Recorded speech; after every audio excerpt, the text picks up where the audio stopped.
Welcome to AI Stories Hub. आसमान के नीले महल में नन्ही नन्ही सफ़ेद रुई जैसी बादल रहते थे। हर बादल की अपनी कहानी थी, मगर सबसे प्यारी कहानी बारिश की बूंदों की थी। जब हवा हल्की सी सरगोशी करती तो बादल हल्का सा हंसते और उनकी हंसी से नन्ही चमकीली बूंदें पैदा होती, चांद जैसी नर्म, सितारों जैसी चमकदार। एक दिन एक छोटे बादल ने अपने बच्चों को कहा, आज तुमने सफ़र करना है। आसमान से ज़मीन तक का लंबा, रोमानी और जादू भरा सफ़र। सब बूंदें खुशी से उछल पड़ी। ज़मीन कैसी होती है? वहाँ कौन रहता है? क्या वहाँ तितलियाँ वाकई हाथ में आ जाती हैं? सब सवाल करती गईं। बादल ने मुस्कुराकर कहा, जब हवा की बाहों में बैठकर नीचे उतरना तो ज़मीन खुद अपना तारुफ करवाएगी। हवा ने आकर प्यार से सब बूंदों को सहलाया और बूंदें सफ़र पर निकल पड़ी। वो छोटी छोटी चमकीली मोतियों जैसी आसमान से ज़मीन की तरफ झूलती गईं। नीचे आते हुए उन्होंने पहले पहाड़ों को देखा।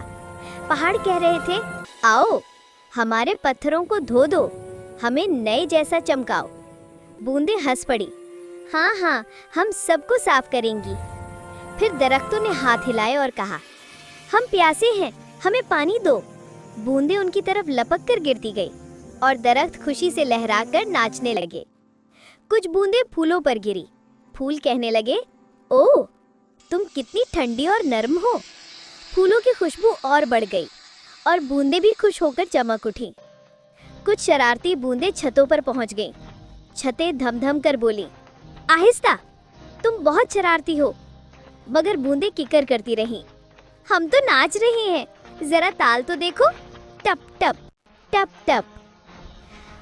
कुछ बूंदें छोटी गलियों में उतरकर छोटे छोटे नालों में इकट्ठी हो गई और एक लंबी दौड़ शुरू कर दी। देखो कौन सबसे पहले आगे जाता है। वो बहती हुई कहकहे लगाती आगे बढ़ती गई।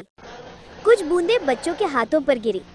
बच्चे चीख कर बोले, बारिश आ गई, बारिश आ गई। और फिर सब भागकर बाहर निकल आए। बच्चे छोटे छोटे तालाब बनाते, उनमें कागज़ की कश्ती चलाते और बूंदें उनकी कश्तियों को धीरे धीरे आगे धकेलती रहती। एक बूंद बहुत छोटी थी। उसने हवा से पूछा, मैं इतनी नीचे क्यों नहीं जा पा रही? मैं सबकी तरह फूलों पर गिरना चाहती हूँ। हवा ने प्यार से कहा, हर बूंद का सफ़र मुख्तलिफ होता है। तुम शायद किसी नन्हे पत्ते के लिए खास हो। और वाकई वो छोटी बूंद एक नन्हे सब्ज पत्ते पर गिरी।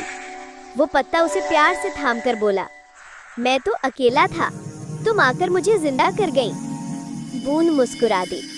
उसने सोचा, ज़मीन वाकई खूबसूरत है।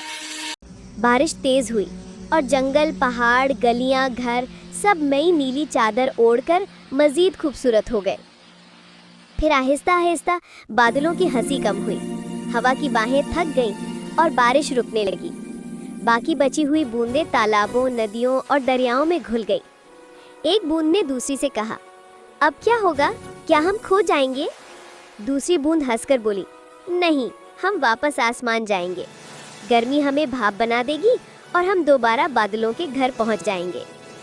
बच्चों ने भी आसमान की तरफ देखा। बाज ने कहा, वापस चली गई बूंदें, अब कब आओगी? बादलों ने सिर्फ इतना कहा, जल्द ही, जब हवा हमें जगाएगी और जब ज़मीन हमें पुकारेगी, हम दोबारा बारिश बनकर लौट आएंगे। और यूं बारिश की बूंदों का सफ़र कभी ख़त्म नहीं होता। वो आसमान से ज़मीन पर आती हैं, ज़मीन को खुश करके वापस चली जाती हैं, फिर नए सफ़र के लिए दोबारा तैयार हो जाती हैं।